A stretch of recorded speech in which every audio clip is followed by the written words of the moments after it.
Saya ada kecurigaan, kenapa Bapak Ibu kemudian tidak begitu menyampaikan kami belum bisa mengusulkan karena terkendala dengan data, terkendala dengan sistem. Saya mencoba untuk mengecek apakah betul terjadi kendala dengan sistem.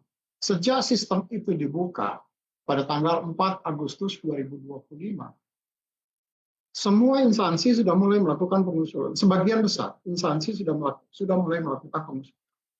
Saya kemudian mencoba, mana sih instansi-instansi yang sampai dengan hari ini belum sama sekali melakukan pengusulan. Yang 00 ini adalah instansi. Ini tanggal 4 Agustus, 5 Agustus, 6 Agustus, 7 Agustus, sampai dengan hari ini tanggal 20 Agustus 2020. Yang kuning-kuning ini adalah instansi yang sama sekali belum melakukan mengajukan pengusulan.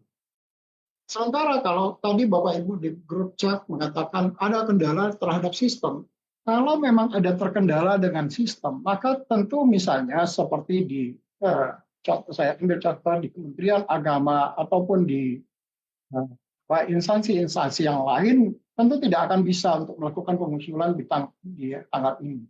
Ada misalnya ini adalah kalau di daerah misalnya ada Kabupaten Kolaka Utara misalnya. Hari ini juga sudah masuk usulannya sebanyak 219 usulan. Kemarin masuk 97. Tanggal 18 masuk 135. Tetapi memang secara fokus baru dilakukan mulai dari tanggal 18 Agustus, 19 Agustus, dan 20 Agustus. Sementara dari sejak sistem kita buka di tanggal 4 sampai dengan tanggal 17 Agustus itu tidak ada aktivitas. Kecuali ada di tanggal 11 Agustus ada masuk 2 usul. Tapi setelah itu tidak ada aktivitas sama sekali. Jadi kami mohon Bapak Ibu semua, Bapak Ibu Kepala BKD, BKPSDM, kalau kita memang komit untuk menyelesaikan, dan sekuat apapun sistem Bapak Ibu, kalau semuanya kemudian dilakukan di ujung dengan sistem kebut satu malam, ya pasti nggak akan kuat sistemnya. Sistem sehebat kayak apapun ya, Telkom sekalipun, kalau semua dilakukan pada satu titik tertentu, ya nggak akan kuat sistemnya. Apalagi jumlah yang kita handle ini kan datanya bukan data 1-2 data, tetapi jutaan data yang kita handle pada saat yang bersamaan. Dan itu sebabnya kenapa waktu kami mengusulkan kepada Ibu Menteri PAN-RB terkait dengan jadwal, maka diberikan kelonggaran waktu yang cukup panjang. Nah, hanya saja kemudian banyak dari teman-teman di instansi tidak melakukan aktivitas apapun, bahkan sampai dengan hari ini pun tidak melakukan aktivitas. Tetapi di kolom chat kemudian mengatakan semua sistem bermasalah. Gitu. Ini contoh misalnya di Kabupaten Serang misalnya. Hari ini masuk usulannya sebanyak 911 usulan. Kemarin 724, sebelumnya 1.200, sebelumnya 959, 769. Artinya teman-teman di Kabupaten Serang itu sudah memulai sejak tanggal 16 dan tidak ada kendala terhadap sistem sama sekali. Nah, terkendala dengan sistem ini kan tentu ada dua hal. Ada di sistem di sisi BKM-nya, ada sistem di sisi jaringan di instansi Bapak Ibu.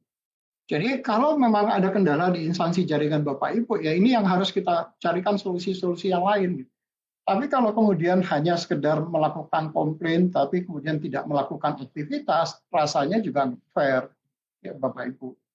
Kita memberikan kesepakatan bersama sejak awal bahwa dengan kelonggaran waktu dan kami menyadari betul bahwa proses verifikasi dan validasi ini tentu harus dilakukan oleh teman-teman. Tadi Pak Deputi Layanan sudah mengatakan ini relatif lebih mudah sekarang ini. Kenapa? Karena datanya sudah tertutup, kita sudah menyajikan datanya, Bapak Ibu hanya tinggal klik setuju atau tidak setuju terhadap usulan yang bersangkutan apakah akan diusulkan atau tidak.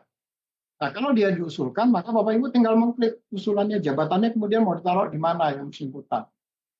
Nah, tetapi kalau nggak diusulkan, dan baru hari ini kemudian baru mau mulai mengusulkan, pasti trafficnya juga akan berat. Karena semua instansi karena sistem kebut satu malam, semua harus diselesaikan dalam satu hari yang sama, karena sementara jumlah tenaga ASN-nya ada 2.000, 3.000, ada yang bahkan lebih dari itu.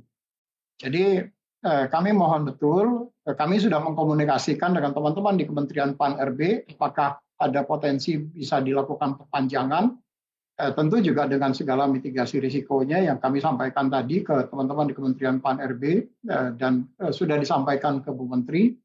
mudah-mudahan saja kemudian ada perpanjangan. Tetapi itu sekali lagi, kalaupun toh ada perpanjangan, tolong juga kerjasama dari Bapak Ibu semua. Jangan kemudian Bapak Ibu baru kemudian melakukannya nanti di titik-titik terakhir atau hari-hari terakhir di dalam pengisian proses verifikasi dan validasi data setelah perpanjangan itu.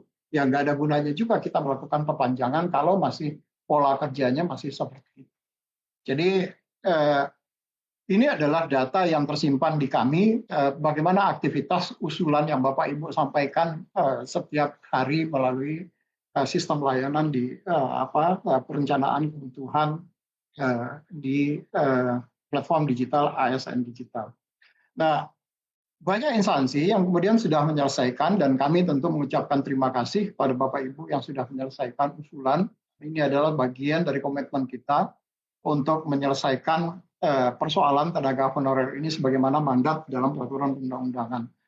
Persoalan ini tentu menjadi persoalan kita bersama, tidak saja menjadi persoalan BKN, tetapi juga menjadi persoalan semua orang. Dan tahun ini adalah tahun bagi kita untuk bisa menyelesaikan secara keseluruhan. Jadi kalau Bapak Ibu juga masih belum terlalu concern untuk menyelesaikan itu, kami khawatir kita akan selalu dihadapkan pada persoalan dan energi kita kemudian habis terkuras hanya di masalah tenaga honorer ini. Itu mungkin beberapa hal yang ingin kami sampaikan Bapak Ibu semuanya, dan kami mohon sekali lagi kerjasama dari Bapak Ibu semua terkait dengan proses pengusulan yang datanya sudah ada di dalam sistem perencanaan kebutuhan aparatur sipil negara. Demikian, terima kasih. Assalamualaikum warahmatullahi wabarakatuh.